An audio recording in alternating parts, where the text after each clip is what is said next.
because I can Well, see hey, this. I'm glad you pressed record after I shit talked my own people because my whole family's Italian. You know, I'm going to put this on. Yeah, we were discussing pizza, weren't we? Yes, and I was just saying that New York does it better than Italy. So if you're in Italy and you're listening to this, I'm sorry, but it's true. Okay. What's your favorite pizza then? Okay, so I have one favorite pizza place. It's in New Right. York. It's New Park Pizza, and they just a regular slice. They slightly burn the crust so that you get like a nice smoky flavor, and they have very sweet sauce. And it's just this nice combo of salty and sweet, and they get it right every time. And you know it's legit because it's been there since 1956, I think, Okay. cash only, and they don't have any fun slices. You walk in there and they're like, "How many slices you want?" There's no like chicken. There's no none of this. You go in, you get one slice, you get two slices, you get a pie. That's it. That's how you know it's legit. And Yeah. they got signs that are like, no cell phones at the counter, and it's always some Italian American guy who's like, "Hey, hurry up over here! How much you want for pizza?" Like that's how they talk. So anyway, Brilliant. that's how you know it's good. Yeah. We ought to introduce you. I mean, we're recording, so we just crack on with it. I'm speaking to King Falcon. Hello. Yes. Well, hey, we were talking about much more important things. I mean, Oh, pizza is absolutely. as important as it gets. It's the lifeblood of life itself, isn't it? It is. Think about pizza as like the backbone of innovation. You're working hard into the night. It's 2 o'clock in the morning, 3 o'clock in the morning. You got to fuel up. What are you gonna get? It's gonna be pizza, nothing else. Yeah. Well, I can't disagree. Even though we don't have great pizzas in the UK, I mean, yeah, it's probably just push it to one side. It's okay. It's livable, Well, but it's any pizza is better than no pizza. true, true, And very and true. not to keep going down this road, but I feel like I should talk about this. That doesn't affect people in the UK at all. But now in New York, they're cracking down with the legislation on pizzerias because they Right. produce a lot of emissions Yeah. from like the brick oven thing. But like, think about how many other factories and stuff are here absolutely polluting. Like pizza, man. I don't know. And I'm here in New York now. I'm in the Yeah. city, so just looking around. And anyway, enough about pizza. It's making me Uh, hungry. yeah. Well, yeah, I've just eaten pizza, obviously, so I'm not hungry. But I mean, I get the same thing about cows because I used to be a dairy farmer, and they say, "Oh, cows are so polluting." Don't get me started. Just don't get me started. Yeah. So we'll move on to music, which is a much safer topic of conversation, I fancy. Yes. I've been playing your single "Ready Set Go." Well, hey, I'm glad you like it, man. Thank you so much. I appreciate it. It's great. I mean, this is the first time I've heard of you guys, so you seem to have sprung from nowhere, and you've signed to Mascot, and well, okay. Just tell me Yeah, how did so you I'll give you the come quick about? story. So King Falcon has sprung from nowhere, but it has sprung on the back of about 10 years of hard work elsewhere.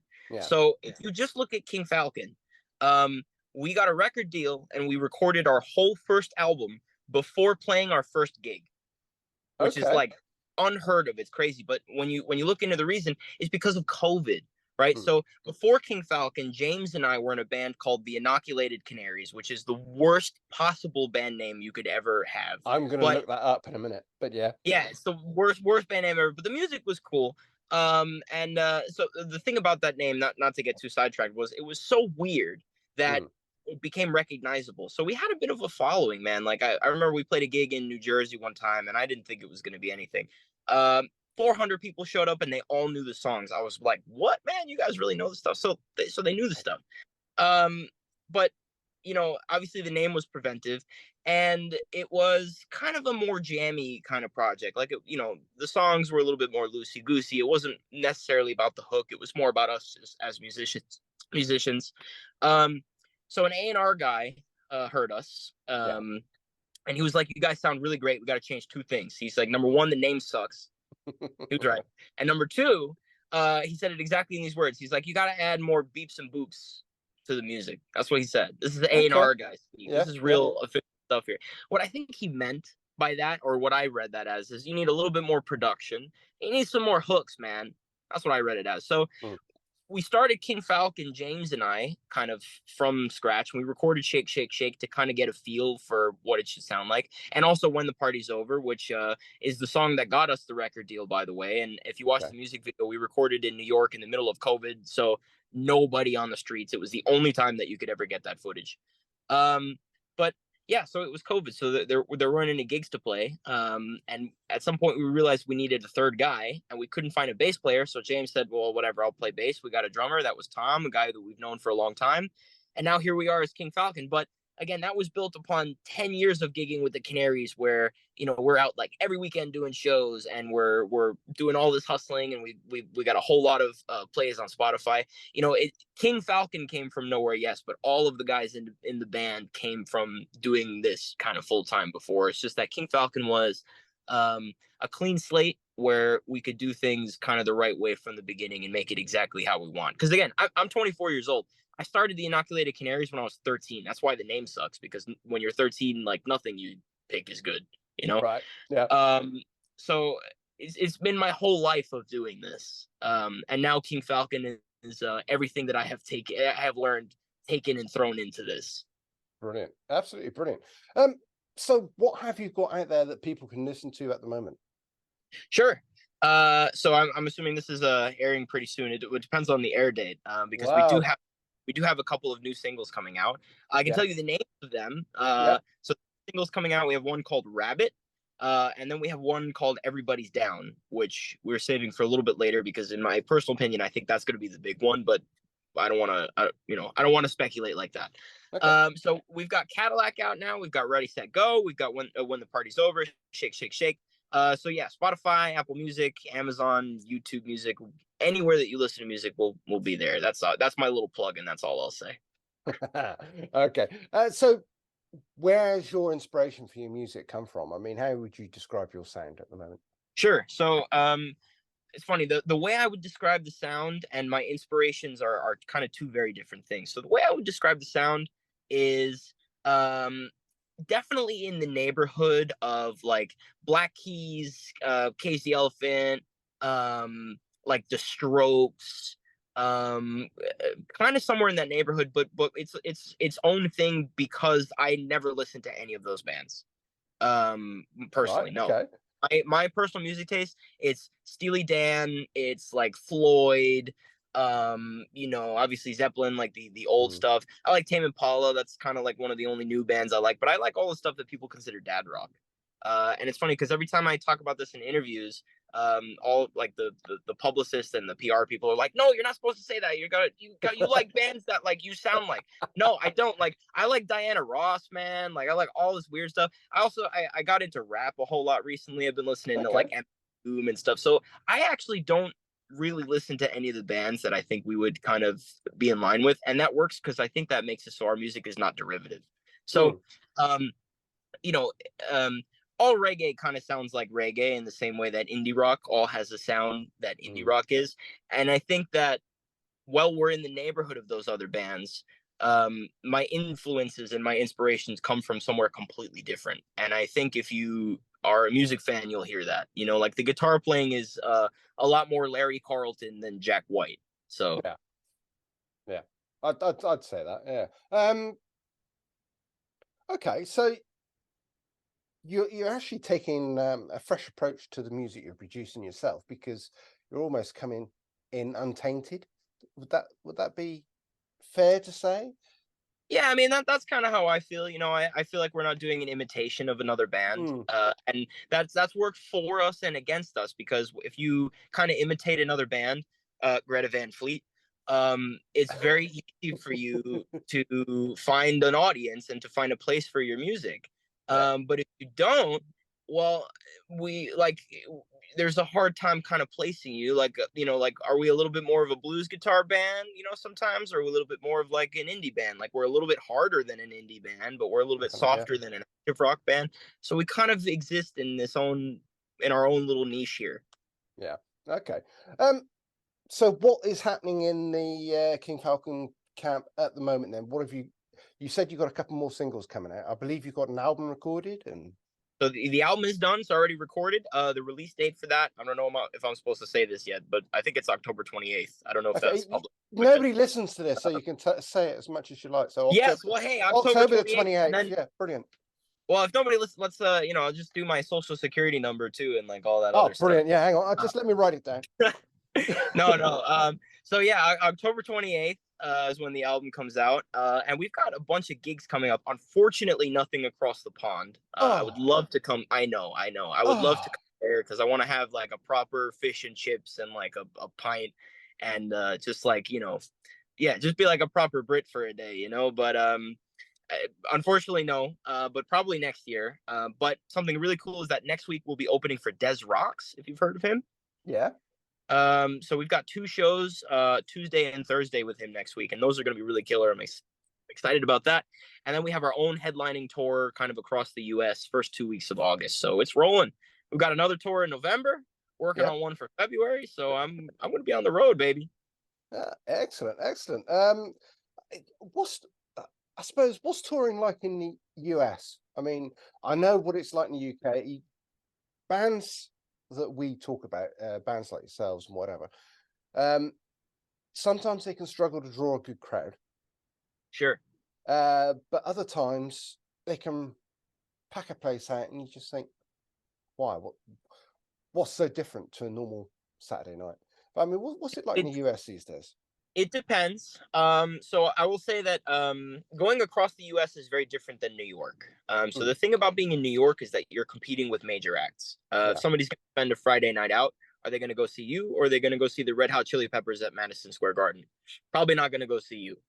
So New York is totally different. I will say, as a New York band, when you leave New York, the fact that you are from New York is a novelty. So I don't know how much people in the UK know, but like if you go to like Ohio or just like middle of nowhere and you're the New York band, immediately that gives you some kind of clout and people are into it and people like rock in the middle of the country. So I think we have a lot more success in the middle of the country, and it's also about who you book with. So I mean, we've got a little bit of a following, but we're not massive, obviously. What we did is that we were looking for local support. So on our tour, we've got like 2 or 3 local bands that are opening up for us at the shows, and that's great because then they bring their people, so they kind of ensure that it's going to fill the place out, and that's really the name of the game, and that's why it's all about this community, because if any of those bands come to New York, they're more than welcome to play with us now, so that's kind of how we do it. It's tough, like I said, finding bands who sound like us, so getting the match is kind of difficult, and you'll find that it's separated by region. Like we have found kind of in the Midwest area a lot of punk rock bands. Punk rock is huge, whereas like here in New York, kind of on Long Island, is very into heavy metal. The city is a little bit more into the city is a mix of things. Manhattan is really the most eclectic spot, but Brooklyn is very kind to indie rocks, but weird indie rocks. Like sometimes I go to Brooklyn and I'm at a show and I'm like, what the hell is this? Like just the other day I went to a show, man, and it was like interpretive dancing with saxophones. I was like, how did I end up here?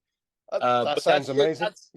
That's New York for you, man. But anyway, I've kind of deviated off topic, but touring is very cool. As a New York band, people do really like the fact that you're from New York, and it's been good to us, man.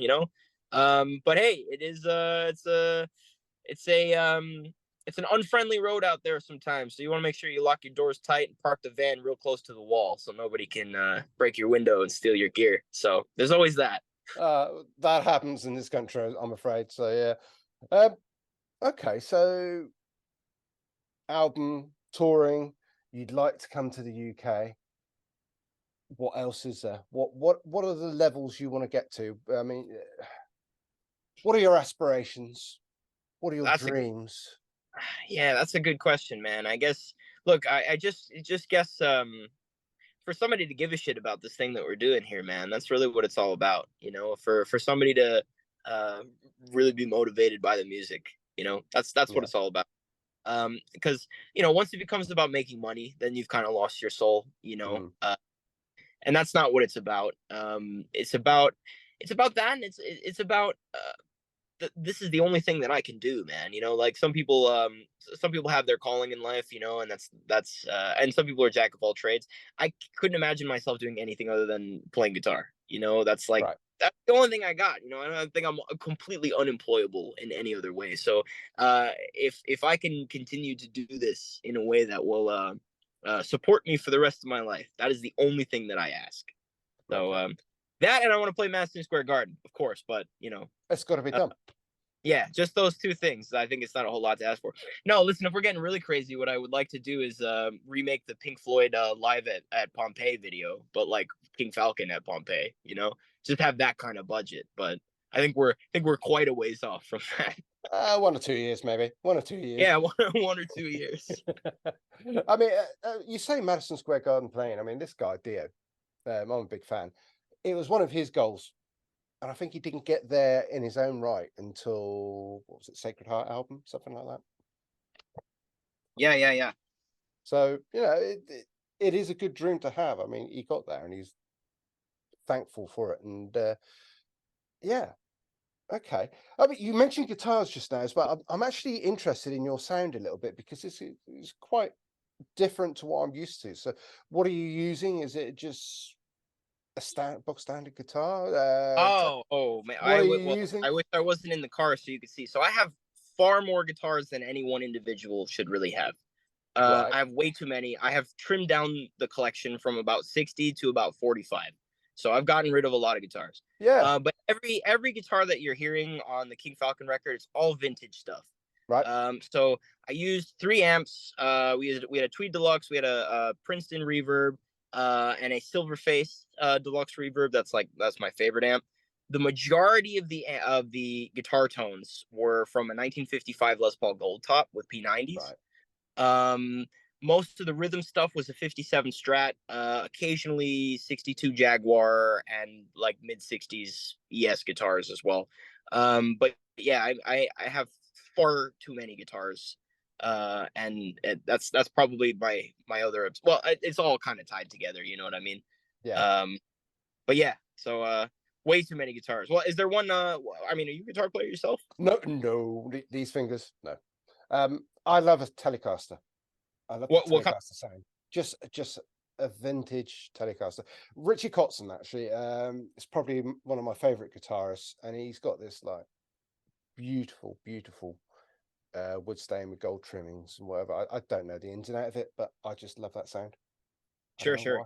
I don't know Yeah, why. my first proper vintage guitar was a Tele. I still have it. I bought it at Guitar Center, and back then it was way cheaper, and they have like tripled since I bought it. So it comes out a little bit less now. I'm gonna be using it for the Des Rock show, but it hasn't gigged in a while.